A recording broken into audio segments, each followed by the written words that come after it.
Hello everyone, my name is Manish and आज हम यहाँ पढ़ेंगे चैप्टर फ्लूइड। हमने कल डिस्कस किया था कि what is thrust and what is pressure. Pressure की कुछ यूनिट हमने वहाँ पे देखी थी प्रीवियस सेक्शन में। आज का जो लेक्चर है जहाँ पे हम जो कवर करने जा रहे हैं वो कवर करने जा रहे हैं pressure exerted by liquid column. एक लिक्विड कॉलम लेंगे और प्रेशर उसकी वॉल पे, उसके कंटेनर की वॉल पे कितना होता है वो हम आज निकालेंगे, है ना। कितना प्रेशर कंटेनर की वॉल पे लिक्विड एक्सर्ट करता है वो। इसके बाद हमारा नेक्स्ट टॉपिक होगा बुओयेंसी, बुओयेंट फोर्स, ये और थ्रस्ट हमारा नेक्स्ट टॉपिक होगा। Okay, so let's start with pressure exerted by liquid column. हम यहां से स्टार्ट करते हैं। Pressure exerted by liquid column. Okay, all liquids comes in category of fluid. So हमने कल ये पढ़ा था कि प्रेशर जो होगा, प्रेशर क्या होता है, फोर्स अपॉन एरिया होता है। लिक्विड के केस में फोर्स होता है थ्रस्ट, तो थ्रस्ट अपॉन एरिया को हम यहाँ पे प्रेशर डिस्क्राइब कर सकते हैं in case of liquid. Okay, so यहाँ पे देखिए एक डायग्राम बनाने जा रहा हूँ। मेरे पास एक वेसल है, ओके, इसमें मान लीजिए एक लिक्विड है। It can be water, it can be kerosene, it can be glycerin, it can be mustard oil, it can be honey, whatever it is, but it is fluid, right। हमारे पास fluid है और उसकी density हम मान लेते हैं रो, ठीक है। ये ग्राउंड है, हम इसकी मानते हैं कि इसकी सरफेस से इसकी जो हाइट है लिक्विड की वो स्मॉल h हाइट है, राइट। सो इस लिक्विड की density of liquid rho is the density of liquid, जो भी लिक्विड है, ठीक है, and h is the height. Okay, अब देखते हैं क्या यहाँ पे थ्रस्ट लग रहा होगा। बिल्कुल लग रहा होगा। हमने लास्ट लेक्चर में हम पढ़ के आए कि लिक्विड एक प्रेशर एक्सर्ट करता है कंटेनर की वॉल पे, जिसे हम क्या कहते हैं थ्रस्ट, और वो सरफेस के क्या होता है परपेंडिकुलर होता है। सिमिलरली यहाँ भी थ्रस्ट जो है इस कंटेनर की वॉल पे लग रहा होगा और डाउनवर्ड भी एक थ्रस्ट एक्ट कर रहा होगा, ठीक है। अब हमें देखना है कि ये थ्रस्ट और ये थ्रस्ट क्या होगा, इक्वल एंड अपोजिट होगा, तो ये दोनों एक दूसरे को क्या करेंगे, कैंसिल आउट कर देंगे। हमें इस जगह पे प्रेशर कैलकुलेट करना है कि यहाँ पे प्रेशर कितना है या थ्रस्ट कितना है। तो पहले हम देखते हैं इस लिक्विड का। अगर मैं वेट की बात करूं तो हमने पढ़ा है वेट क्या होगा, equal to m into g, राइट। m here is mass, g is the acceleration. किसका मास, मान लीजिए इस पूरे लिक्विड का मास की बात करता हूं, ठीक है। बट यहाँ पे मैं मास तो निकाल नहीं सकता क्योंकि मेरे पास डेंसिटी है। तो हमने जूनियर क्लास में पढ़ा है डेंसिटी इज इक्वल टू क्या होता है, मास अपॉन वॉल्यूम। तो यहाँ से मैं क्या निकाल सकता हूँ, मास की वैल्यू, मास जो होगा क्या होगा, डेंसिटी इनटू वॉल्यूम हो जाएगा। और यहाँ पे इस वेट की जगह मैं m की जगह पुट कर देता हूँ रो इनटू v इनटू g। तो ये हमारे पास वेट ऑफ द लिक्विड आ गया यहाँ पर। अब वेट बेसिकली क्या है, वेट बेसिकली एक फोर्स है, तो हम इसे क्या नाम दे सकते हैं, इट इज बेसिकली थ्रस्ट।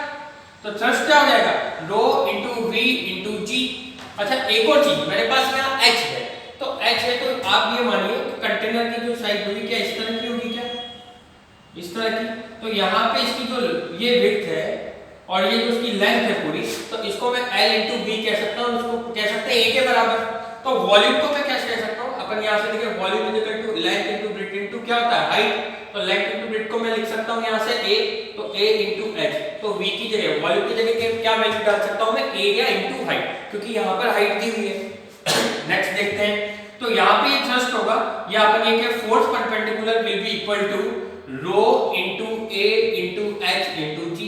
देखो v की वैल्यू मैंने यहाँ बच्चों a इनटू h करके निकाल दी है। ओके, नेक्स्ट क्या करते हैं, ये थ्रस्ट है, ये हमारे पास क्या आ गया, इतना थ्रस्ट इस वॉल पे या इस सरफेस पे, इस वेसल पे लग रहा होगा। कौन एक्सर्ट कर रहा होगा, liquid exerted thrust on the base of this container, ठीक है। अब यहाँ से हमें प्रेशर कैलकुलेट करना है, क्योंकि हमें क्या निकालना था, pressure exerted by liquid column. तो प्रेशर का हम फॉर्मूला पढ़ के आए F अपॉन A।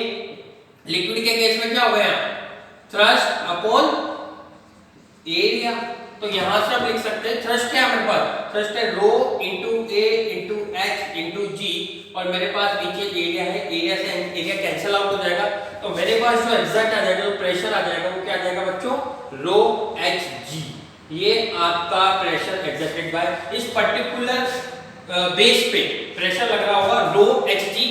किस किस पे डिपेंड कर रहा होगा, रो is the density of the liquid, h is the height of liquid column, और g is the acceleration due to gravity on that particular place.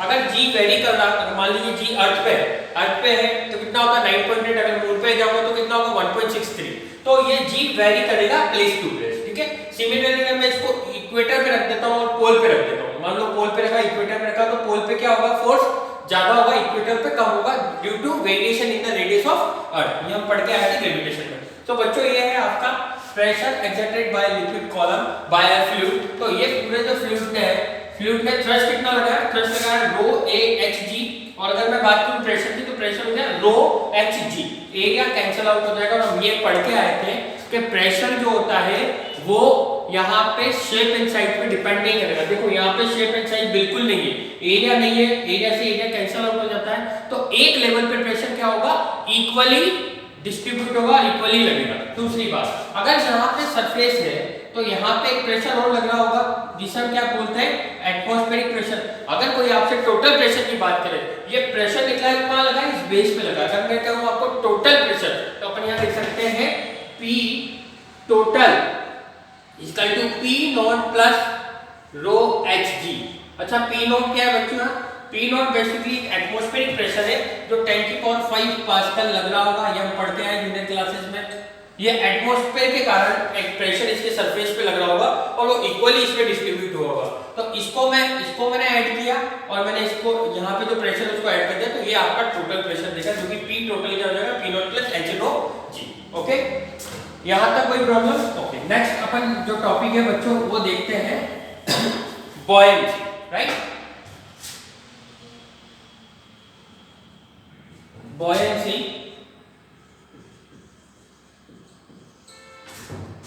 buoyant force और अपथ्रस्ट, इन तीनों topic को हम यहाँ पे डिस्कस करने जा रहे हैं वन बाय वन। तो सबसे पहले buoyancy, then buoyant force and upthrust. अब तो इसको एक और चीज, एक रिलेशन बनाएंगे, हम देखेंगे कि buoyancy क्या होती है, buoyant force क्या होता है, अपथ्रस्ट क्या होता है, इसके बाद आएगा लॉस ऑफ वेट, वो क्या होता है, राइट। तो सबसे पहले देख लेते हैं buoyancy। तो बच्चों buoyancy समझाने के लिए मैं एक छोटा सा यहाँ पे डायग्राम बनाने की कोशिश करता हूँ ताकि आपको समझ में आए कि व्हाट इज buoyancy, ठीक है। मान लीजिए मेरे पास एक बीकर है यहाँ पर, ठीक है, और मैंने इसमें क्या करा, एक कॉर्क, एक वुड का छोटा पीस है जो इस पर रखा, तो ये क्या होगा, फ्लोट करेगा। अब मैंने इसको मान लीजिए क्या करा, नेक्स्ट डायग्राम में मैंने यहाँ पे सिमिलरली इस वुड के कोर पे एक फोर्स लगाया, कहां पे, डाउनवर्ड। क्या लगाया, यहाँ पे एक फोर्स लगाया डाउनवर्ड, तो ये कोर कहां आ गया, यहाँ आ गया। फोर्स कैसे लगाया, मान लीजिए मैंने अपने थंब से फोर्स लगाया है ना, तो ये थंब से मैंने इसको प्रेस किया तो ये क्या हो गया, इसमें इमर्स हो गया। अब सपोज कीजिए जैसे ही मैं ये थंब हटाता हूं तो ये कोर कहां आएगा, ये अपवर्ड जाएगा। ऐसा क्यों, एक्चुअली ऐसा इसलिए होता है कि देखो लिक्विड के जितने भी मॉलिक्यूल्स हैं वो क्या करते हैं, लिक्विड के जो भी मॉलिक्यूल्स हैं वो उनकी टेंडेंसी होती है, अगर मान लीजिए उसमें कोई चीज डिप हुई तो ये मॉलिक्यूल कहां आ जाएंगे, ऊपर आ जाएंगे। मान लीजिए यहाँ कोई मॉलिक्यूल था वो डिस्प्लेस होकर के यहाँ आ गया, तो लिक्विड के मॉलिक्यूल की टेंडेंसी क्या रहेगी कि ये मॉलिक्यूल वापस से अपनी जगह पे आने की कोशिश करेंगे, और इस चीज को जब ये वापस ही आएंगे तो इस जो भी चीज इसमें इमर्स है, जो ऑब्जेक्ट इसमें इमर्स हो रहा है उसको वापस से ऊपर सरफेस की तरफ क्या करेंगे, पुश करेंगे सारे मॉलिक्यूल्स। तो ऑटोमेटिकली प्रेशर, एक फोर्स डेवलप होगा जो कि बॉडी को ऊपर की तरफ बॉडी को क्या करेगा, धकेलेगा। इसका प्रैक्टिकल एग्जांपल हम कैसे देख सकते हैं, सपोज एक आदमी हाइट से कूदता है स्विमिंग पूल में, तो थोड़ी देर के लिए वो नीचे जाता है, वापस सारा पानी उसको क्या करता है, सरफेस पे लाके रख देता है बिना किसी उसके मूवमेंट के। तो ये सारा क्या होता है, जो वाटर के जितने भी मॉलिक्यूल्स हैं की टेंडेंसी होती है कि वो एक जगह इकट्ठा रहे, अगर वहां पे कोई डिस्टर्बेंस होगा वो ऊपर आएंगे तो मॉलिक्यूल्स वापस से उस चीज को ऊपर की तरफ धकेलने की कोशिश करेंगे, मतलब अपनी जगह पे आने का एक कोशिश करेंगे, राइट। सो ये जो कोशिश होती है, ये जो फोर्स लगता है, ये जो टेंडेंसी है लिक्विड की, उसे हम कहेंगे buoyancy। तो अपन ये कह सकते हैं तो buoyancy basically it is a tendency of fluid, कि उसमें क्या करता है, कि टेंडेंसी ऑफ फ्लूइड है कि उसमें अगर कोई बॉडी इमर्स रहेगी या उसमें कोई बॉडी आ गई है तो उसको वापस से क्या होगा, सरफेस की तरफ वो वापस से उसको धकेलेगा। तो इस टेंडेंसी को हम क्या कहेंगे, इस टेंडेंसी को हम कहेंगे buoyancy। तो it is the tendency of fluid which push या which push back to the immersed body into the surface, again into the surface। तो ये क्या करेगा, वापस से इस पॉड को ऊपर की तरफ धकेलेगा। इस टेंडेंसी को हम ध्यान देंगे buoyancy। दूसरा, व्हाट इज buoyant फोर्स? देखो बेसिकली क्या हुआ बच्चों, जब कोई चीज को मैंने उसमें इमर्स किया थंब से, तो जैसे ही मैंने हटाया तो मैंने ऊपर फोर्स दिया होगा, तो नीचे से भी जब मैंने थंब हटाया तो कोई फोर्स लग रहा होगा ऊपर। तो जो फोर्स लग रहा होगा ऊपर की तरफ उसे हम कहेंगे buoyant फोर्स। क्या ये ऊपर की तरफ लगने वाला क्या थ्रस्ट ही है क्या? देखो एक थ्रस्ट नीचे लग रहा है, अगर कोई बॉडी है तो उस बॉडी पे कैसे थ्रस्ट लगेगा, यहाँ पे, यहाँ पे, यहाँ पे, इस जगह, इस जगह, इस जगह और यहाँ पे। तो देखो ये दोनों एक दूसरे को कैंसिल आउट कर देंगे इक्वल एंड अपोजिट के लिए, यहाँ पर और ये फोर्स, तो मतलब ये फोर्स ज्यादा होगा तभी तो बॉडी ऊपर जा रही है। तो जो ये buoyant फोर्स क्या होगा, हमेशा अपवर्ड लगेगा और अप थ्रस्ट होगा। मान लीजिए कोई बॉडी इसमें इमर्स है और इस पे मैंने ये फोर्स लगाया, ये लिक्विड ने फोर्स एक्सर्ट किया। लिक्विड ने क्या एक्सर्ट किया, लिक्विड ने जो फोर्स एक्सर्ट किया उसको क्या बोलते हैं, उसको हम थ्रस्ट कहेंगे। तो लिक्विड ने इधर जो फोर्स लगाया, इस बॉल पे जो फोर्स लगाया जो बॉडी से इमर्स है, तो वो कैंसिल आउट हो गया। यहाँ का और यहाँ का फोर्स हमने देखा कि बॉडी किधर मूव कर रही है, ऊपर। तो मैं ये कह सकता हूँ कि ये फोर्स ज्यादा होगा और ये फोर्स क्या होगा, कम होगा, तभी तो बॉडी नेट फोर्स क्या जा रहा है, ऊपर जा रहा है। तो ये जो ऊपर की तरफ जो फोर्स लग रहा है इसे हम अपथ्रस्ट भी कहेंगे, और upthrust will be equal to the buoyant force. क्यों लग रहा है, क्योंकि मॉलिक्यूल या वाटर की टेंडेंसी कि जो भी बॉडीज में इमर्स है वो उसको ऊपर की तरफ धकेलेगी, एक फोर्स लगाएगी, उसी फोर्स को हम buoyant फोर्स कहेंगे। और जब वो ऊपर की तरफ धकेलेगी तो उसे अपथ्रस्ट कहेंगे, क्योंकि लिक्विड जो फोर्स लगाता है उसे हम क्या कहते हैं, थ्रस्ट, और वो किधर लगाना, ऊपर, तो उसे हम अपथ्रस्ट भी कहते हैं। यहाँ पे एक और फिनोमेनन होगा, देखो ध्यान से देखो, लॉस ऑफ वेट। क्या होगा बेसिकली, देखो बच्चों, अगर मैं कोई इस कॉल को इसकी जगह में मान लीजिए सॉलिड पीस ले लेता हूँ, सॉलिड वुड ही ले लेते हैं, ठीक है। तो मान लीजिए इसका वेट यहाँ पे W1 है, कहाँ पे, एयर में। तो ये थोड़ा सा आप महसूस करोगे, अगर आप कोई चीज को हवा में उठाओगे और उसी चीज को ले जाकर के अगर पानी में उठाओगे तो वहां आपको वो पानी में चीज हल्की लगेगी। तो ऐसा इसलिए होता है कि अगर हम कोई भारी चीज पानी में उठाते हैं तो वो हमें हल्की लगती है कंपैरेटिवली एयर। तो यहाँ पे क्या होगा, यहाँ पे इसका वेट क्या हो जाएगा, जैसे ये इमर्स हो जाएगा इसका वेट W2 हो जाएगा, क्यों, कम हो जाएगा। तो हम यहाँ से कह सकते हैं कि W1 will be greater than W2। तो यहाँ पे अगर इसका वेट W1 था, ज्यादा था, तो यहाँ पे क्या होगा, इमर्स करने के बाद कम हो जाएगा। जब वेट कम हो जाएगा तो वो किसके बराबर होगा, किसकी वजह से हो रहा है, देखिए ये बॉडी पे एक फोर्स लग रहा होगा ऊपर की तरफ, और बॉडी को भी हम ऊपर लिफ्ट कर रहे होंगे। तो ये जो फोर्स होगा ये अपथ्रस्ट होगा, उसके बराबर ही वेट का लॉस होगा। तो हम यहाँ से कह सकते हैं जो अपथ्रस्ट होगा वो इक्वल किसके होगा, लॉस ऑफ वेट के। यहाँ से हमारे पास एक रिलेशन आ जाता है, buoyant force equal to upthrust equal to loss of weight in liquid, क्योंकि लिक्विड में ही होगा, ठीक है।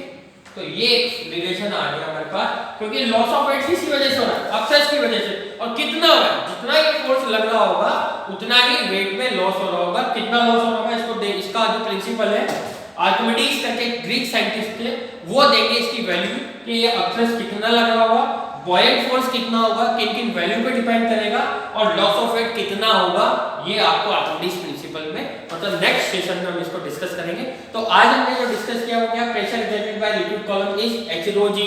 टोटल प्रेशर क्या रहेगा, P0 is atmospheric pressure, ρHg is the pressure on the level, particularly H height पे। उसके बाद हमने buoyancy, buoyant force, upthrust and loss of weight पढ़ा, और उसके बाद पूरा हमने यहाँ पे एक रिलेशन का।